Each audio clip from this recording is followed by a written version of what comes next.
They thought firing me would be the end of the story. They were wrong.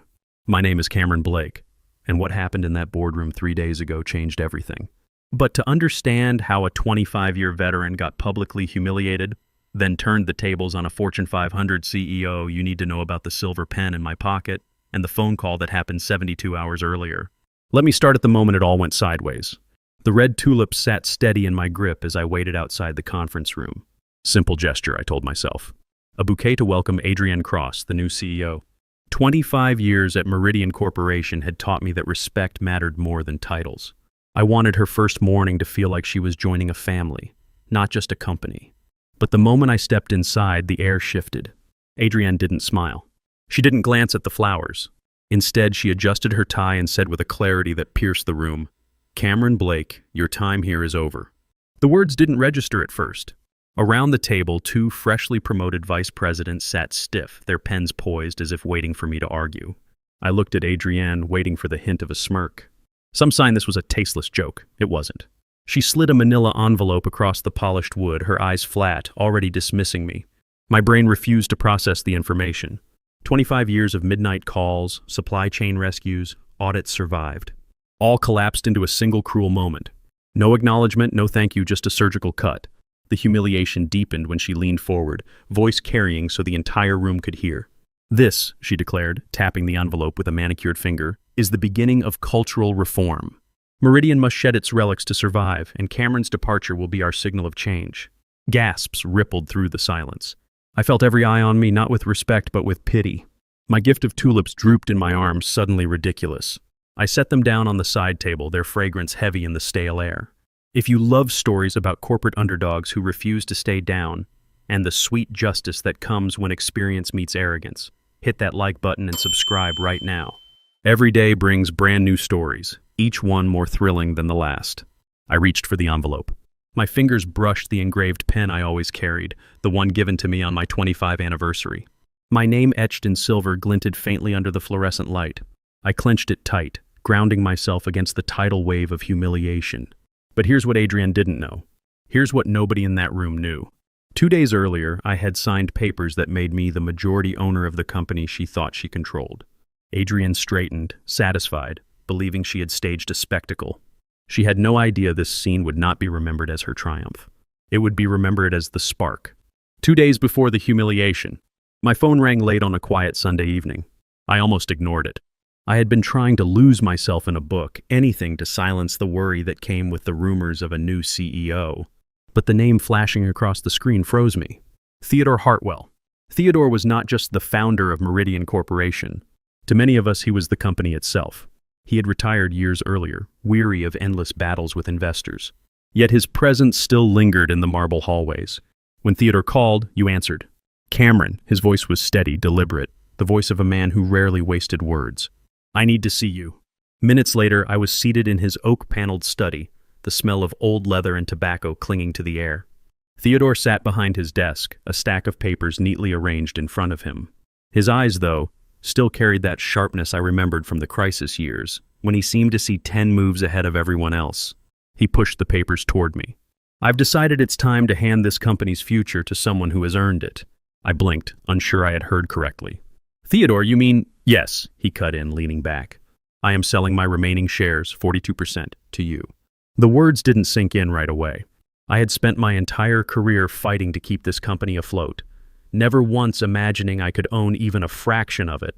My pulse quickened, a calculated assessment of possibilities. This was either salvation or the most elaborate corporate trap in history.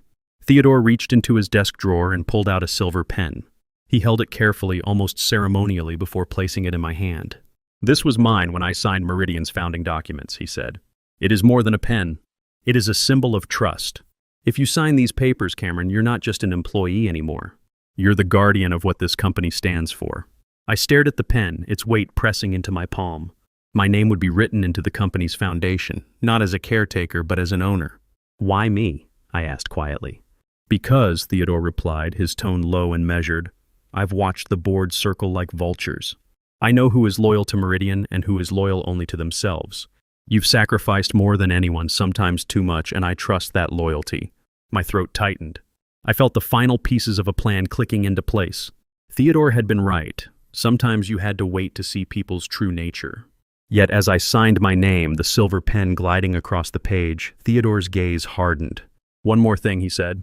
"We will keep this quiet for now. I want to see who reveals their true nature when they believe you have no power. Their arrogance will expose them. And when the time comes, you will not just defend yourself, you will decide the future of this company." That's when I knew this wasn't just about ownership. It was about watching people show who they really were when they thought nobody was keeping score. And what I learned over the next 48 hours would change everything. 2 days later, Adrienne Cross would walk into Meridian thinking she was in control. She had no idea that the signature already written in silver ink had made her the intruder. I returned to my office the morning after Adrienne's announcement, carrying an empty box instead of the tulips. The walk down the corridor felt longer than usual, the weight of silence pressing from every direction. Conversations stopped when I passed, not out of malice, but from the awkward sorrow that comes when people know they are witnessing something unjust and can do nothing to stop it. Inside my office, the blinds were half drawn, casting pale lines of light across the familiar desk where I had spent most of my adult life. I set the box down and began to gather my things. Framed photographs of successful project completions, worn binders of crisis reports that had saved millions. The coffee mug chipped on one side, but precious because it had seen me through countless overnight shifts. A small bronze paperweight, a gift from the Portland dock workers after I helped them through the strike of 2018. The worn leather portfolio that had traveled with me to 3 continents. Through the glass walls, I caught glimpses of my colleagues. Some tried to look away quickly. Others didn't bother hiding the sadness in their eyes. I recognized that look. It was pity mixed with helplessness. The kind of expression I had once seen on dock workers when a shipment went under inspection, knowing no amount of effort could reverse the delay. As I folded a jacket that had hung on the back of my chair for years, memories pressed in. Nights spent alone in airports, sleeping upright in plastic chairs while waiting for customs officials. Dawn phone calls to reroute trucks after a driver's strike. And the memory that still ached most, the day my father was buried. I could see it clearly. Standing in the war room of the operations center, maps and red markers covering the walls. A blizzard had shut down shipping lanes, threatening to destroy a multi-million-dollar delivery. I stayed, directing logistics like a general at war, convincing myself that saving the company justified missing the funeral. I never forgave myself for that choice, but I wore it quietly, a scar invisible to everyone but me. Now, looking at the faces outside my office, I wondered if anyone truly knew the cost. The boardroom could erase me with a single letter, yet the sacrifices I carried were carved into me permanently. Oddly, there was pride in that thought. My name might not be on the building, but its foundation was built with pieces of my life. I slid the last folder into the box and paused. My phone buzzed. A message flashed across the screen from Daniel Morrison, one of the longest-serving managers in supply chain. A man who had weathered every storm at my side. His words were simple. "No one here has forgotten you, Cameron. Not now, not ever." The quiet pride swelled in me, dulling the sting of humiliation. Nostalgia wrapped itself around the moment like a bittersweet cloak. I wasn't leaving empty-handed. I was leaving with the knowledge that my sacrifices had been seen, remembered, and respected by those who mattered most. But what happened next would prove that sometimes the people who remember your worth aren't the ones sitting in boardrooms making decisions. Sometimes they're the ones who work beside you, who've seen what you're really made of when everything's on the line. By Thursday morning, the walls of Meridian were already echoing with a new rhythm, a colder one. I wasn't in the executive conference room, but word travels fast in corporate hallways. Adrienne Cross was holding her first full meeting with the senior leadership team, and her performance was designed to leave a mark. I heard later from one of my colleagues that she strode into the room as if she owned not just the company, but everyone sitting around that long glass table. She wasted no time on courtesy. "We're no longer in the era of sentiment," she began, pacing deliberately, her voice sharp enough to slice through hesitation.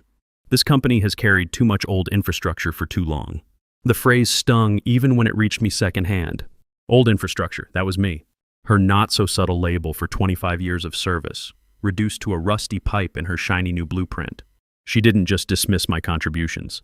She insulted every late night, every crisis survived, every ounce of loyalty I had poured into keeping Meridian alive.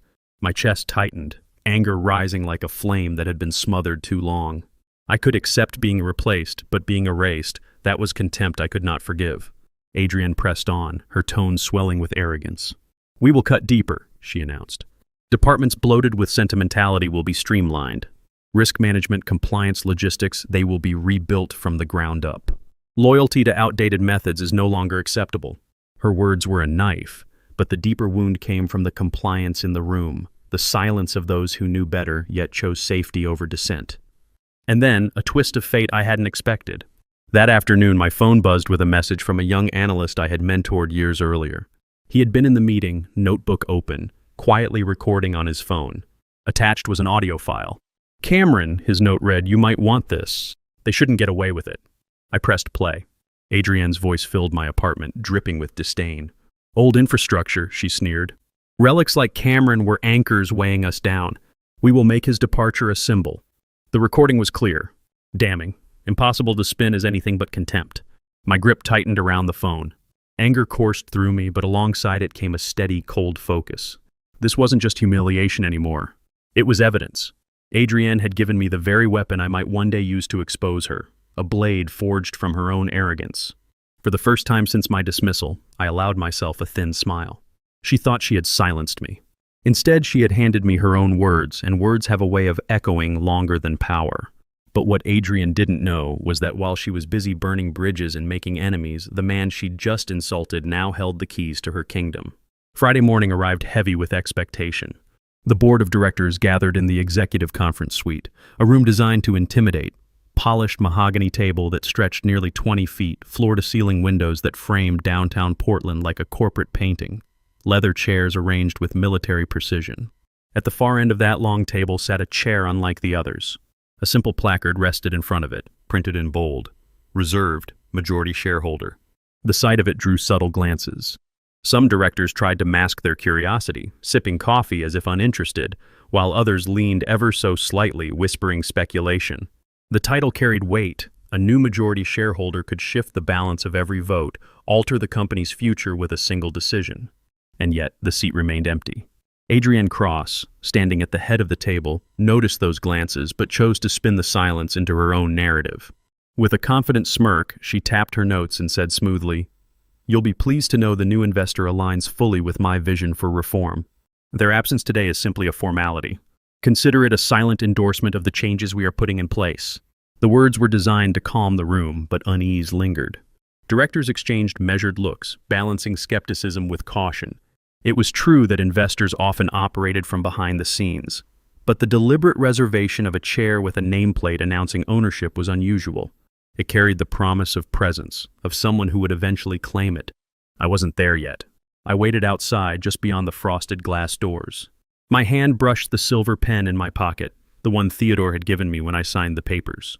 The weight of it grounded me, reminding me of the choice I had made 2 days earlier. My dismissal was still raw, but inside that room sat the stage for something larger than humiliation. I took a deep breath, crossed my arms, and pulled my shoulders back. It was time to show them who really held control. For now, suppression was necessary. Every instinct in me wanted to storm into that room immediately, strip away Adrienne's arrogance. But I had learned that patience was the most powerful weapon. Inside, Adrienne continued her presentation, gesturing at slides filled with forecasts and charts. Her voice carried the confidence of a woman certain of her dominance.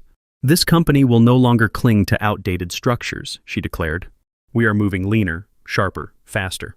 Through the frosted glass, I could make out silhouettes shifting, voices rising and falling in the rhythm of corporate theater. Adrienne's voice cut through it all, sharp, confident, completely unaware that her words were sealing her own fate. And yet, even as she spoke, one director leaned toward another, his voice barely audible but cutting through the quiet like a secret. Who exactly is supposed to sit in that chair? The question lingered, unanswered, but heavy enough to settle over the room. The anticipation swelled. No one there could have known that the silence outside the glass doors was mine, and that when I chose to enter, everything they thought they knew would change. Keep watching to see what happens when 25 years of quiet patience meets corporate arrogance head-on. The air outside the boardroom felt colder than the air inside. I stood in the hallway, my dress shoes planted firmly on the marble floor. The silver pen clutched in my hand. The weight of it was steady, almost reassuring. Yet my pulse betrayed me, beating a little too fast, as if it knew what was about to unfold. Behind the frosted glass doors, muffled voices rose and fell. The board was settling in, and Adrienne Cross's voice was the loudest of all. "Today marks the beginning of a new era for Meridian Corporation," she boomed. I could hear the cadence even through the barrier, a salesman's rhythm, practiced to sound like inevitability. We're restructuring top to bottom. Deadweight will be trimmed. Inefficiencies eliminated. We're no longer bound by the past. Her confidence bled through the walls, a sound as sharp as glass. Inside, directors nodded, or at least pretended to. They had learned quickly that Adrienne rewarded visible allegiance. I adjusted my grip on the pen. Theodore had pressed it into my hand only days earlier, his eyes steady, his voice low. "This is more than ink, Cameron. It's a promise." The memory steadied me. Still, I could feel tension rising like static along my skin. Timing was everything. I couldn't step inside too soon. From my vantage point, I could see the secretary pacing back and forth, shuffling papers with nervous energy. She carried a folder thick with documents. New filings, I guessed. Her eyes darted toward the glass doors, then to her phone, then back to the folder as though something weighed on her. When Adrienne paused for a sip of water, the secretary slipped inside, handing her the folder with a whisper that wasn't as quiet as she intended. The ownership filings were updated this morning. I watched through the frosted glass as Adrienne's posture stiffened for half a second. The rhythm of her presentation faltered. I watched her fingers tighten on the folder's edge, her knuckles whitening for just a fraction of a second before she forced that practiced smile back into place.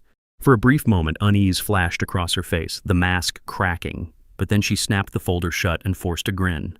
"As I was saying," she continued, her voice louder now, almost defiant, "our path forward is clear. The new investor aligns with me completely. Their interests are my interests. There's nothing to worry about." The directors nodded again, but their eyes betrayed them. They had noticed her hesitation. The words hadn't landed the way she wanted. In the hallway, I exhaled slowly. My moment was approaching, but not yet. I had to let her arrogance climb higher. Let her feel untouchable. Only then would the fall cut deep enough to be remembered. I tucked the pen into my palm, its cool surface grounding me. The tension in the air was no longer mine alone. It seeped under the doors, coiling around the men and women seated at that table, wrapping itself tighter with every confident word Adrienne spoke. She thought she was in control. She thought the chair at the end of the table belonged to an ally. She thought the filings didn't matter. Soon, she would discover how wrong she was. Inside the boardroom, the hum of agreement grew louder. Adrienne's voice carried with the ease of a woman who believed the hardest part was already behind her. She stood tall at the head of the table, pacing slowly as though each director belonged to her already. "Progress demands boldness," she declared, gesturing to the slides projected on the wall. "We have already begun the process of trimming the fat. With your votes today, we make it official. Together, we're writing the future of Meridian." A few directors leaned back in their chairs, nodding, their expressions cautious but compliant. One, then another, voiced support. "I think Adrienne is right," one said. "We need a clean break from the past." A second chimed in. "Efficiency is the only way forward." Relief washed across Adrienne's face. The tightness in her shoulders softened, and her stride became almost triumphant. For the first time that morning, she allowed herself the smile of a woman who believed victory was hers. From the hallway, I watched the silhouettes shifting through the frosted glass. The cadence of voices inside told me enough. Adrienne had swayed them. My chest tightened. Each passing second felt like sand slipping too quickly through an hourglass. Maybe I was too late, I thought. Maybe signing those papers, gripping Theodore's silver pen with steady hands, had been nothing more than a symbolic gesture. Perhaps the company was already lost to Adrienne's arrogance and the board's willingness to bend under it. My fingers clenched the pen in my pocket, its smooth surface digging into my skin. Doubt pressed heavy against my ribs. I imagined the directors raising their hands in agreement, Adrienne gathering the votes she needed, the legacy I had fought for, sealed under her careless leadership. Inside, Adrienne leaned forward, voice rich with satisfaction. "Let's proceed," she said confidently. A show of hands. But before the first arm could rise, the secretary hurried in, breathless, holding her phone aloft. "You need to see this," she announced, her voice cracking the tension like glass breaking. Confusion rippled around the table. Devices lit up as directors reached for their tablets and phones. Adrienne frowned, irritation flashing across her face at the interruption. Then her expression faltered as she read. On every screen, the message was the same: notification of ownership change. As of Tuesday morning, Cameron Blake holds 42% of voting shares in Meridian Corporation. This update supersedes all prior records. Effective immediately, board recognition of ownership is required. The room fell silent.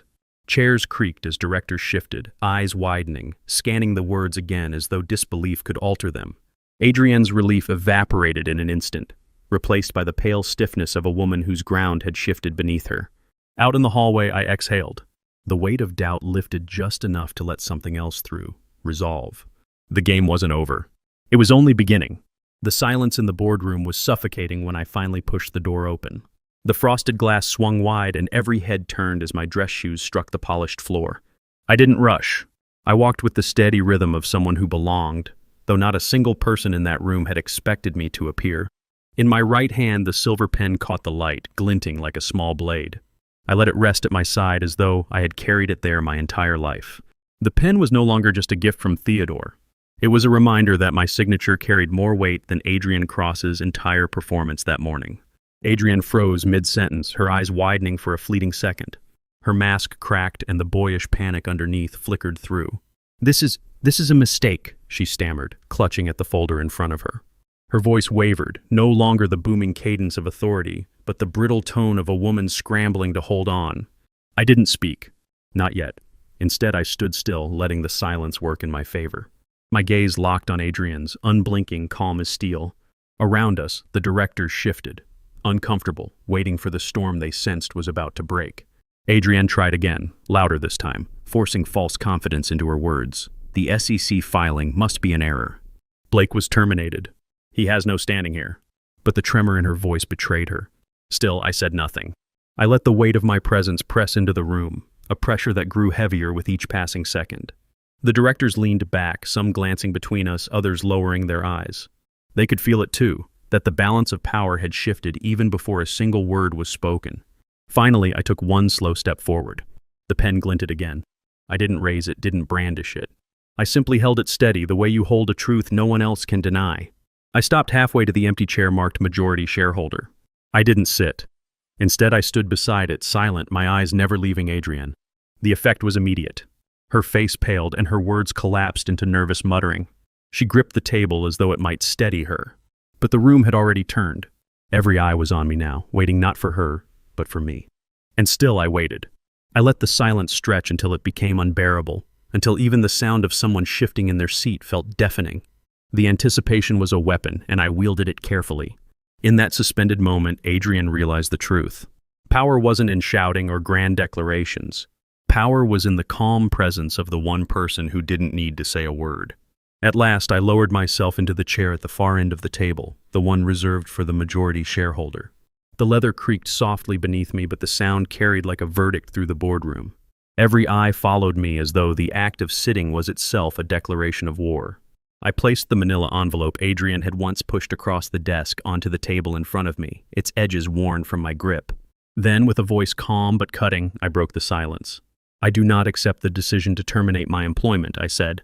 The words were steady, measured, each syllable striking harder than any raised voice could have. Adrienne lurched forward, color rising in her cheeks. "This is outrageous," she barked. "He has no standing here." He was dismissed under my authority. "Your authority?" I interrupted gently, letting the words linger like frost. "That authority ends where ownership begins." The room tensed. Directors exchanged glances, torn between habit and the shifting tide before them. Adrienne pounded the table, desperate now. "The board has no obligation to recognize this. You're undermining everything we've built." Before she could continue, one of the senior directors, a man who had remained quiet throughout the meeting, leaned back in his chair and folded his arms. His voice was clear, deliberate. "For the record," he said, "I vote with Cameron." The effect was immediate. Another director nodded, almost in relief, then another. The dominoes fell, not with fanfare, but with the quiet certainty of people realizing the storm had passed and they no longer needed to cling to the wrong shelter. Adrienne's face drained of its triumph. She looked around, eyes darting, searching for allies. None returned her gaze. I reached into my pocket and withdrew the silver pen, its weight familiar, its surface glinting under the fluorescent lights. Slowly, deliberately, I placed it on the table. "This pen," I said softly, "was given to me by Theodore Hartwell when I signed the documents transferring ownership. It represents trust, continuity, and it represents the will of the company's founder, which does not die because one woman calls me old infrastructure." I leaned forward, sliding a document across the table with a smooth motion. I signed my name, the pen scratching against paper like the closing of a circle. The sound was soft, but in that room it was louder than any gavel. For the first time in days, I felt the weight in my chest lift. Liberation came not with shouting or revenge, but with the quiet satisfaction of balance restored. I hadn't just defended myself. I had claimed what was mine. Adrienne sank back into her chair, defeated. The board no longer looked at her. Their eyes were on me. The room held its breath as I finished signing the document. The silver pen rested in my hand for a moment longer before I set it down with finality. Then I looked straight at Adrienne, who sat pale and cornered at the other end of the table. From this moment forward, I said evenly, "You will report directly to me." A ripple spread through the boardroom. Some directors sat straighter, others exchanged looks of visible relief. The tension that had pressed down on the room for days finally broke. One director exhaled so heavily it almost sounded like a laugh. Another began to clap, and soon a handful joined, hesitant at first, then firm. The sound echoed off the walls, not thunderous applause, but the kind that spoke of people grateful to see justice restored. Adrienne's jaw tightened, but she no longer protested. The weight of silence around her made it clear she was finished. I picked up the silver pen again, holding it between my fingers as the light glinted off its engraved surface. A small smile curved across my lips. "This company doesn't need showmen," I said quietly, letting the words hang in the air. "It needs guardians." The board nodded, the meaning settling into their bones. For them, it was closure. For me, it was triumph, not loud or vengeful, but steady, undeniable, and just. As I gathered my papers, the pen slid easily back into my pocket, right where it belonged. Liberation wasn't about erasing the past. It was about proving that sacrifice still mattered, that loyalty wasn't a relic, and that integrity could outlast arrogance. For the first time in a long while, I walked out of a boardroom not as an employee, not as a scapegoat, but as the rightful steward of what I had built. And the look on Adrienne's face, that hollow recognition of defeat, was more satisfying than any speech I could have made. Sometimes justice doesn't roar. It arrives quietly, with calm hands and steady resolve. If you enjoyed this story about never judging someone by their appearance and how patience can be the most powerful weapon of all, hit that like button and leave a comment letting me know what you think. And if you haven't subscribed yet, make sure to subscribe and hit the notification bell to get updates on new stories just like this one. Thanks for watching, and I'll see you in the next video.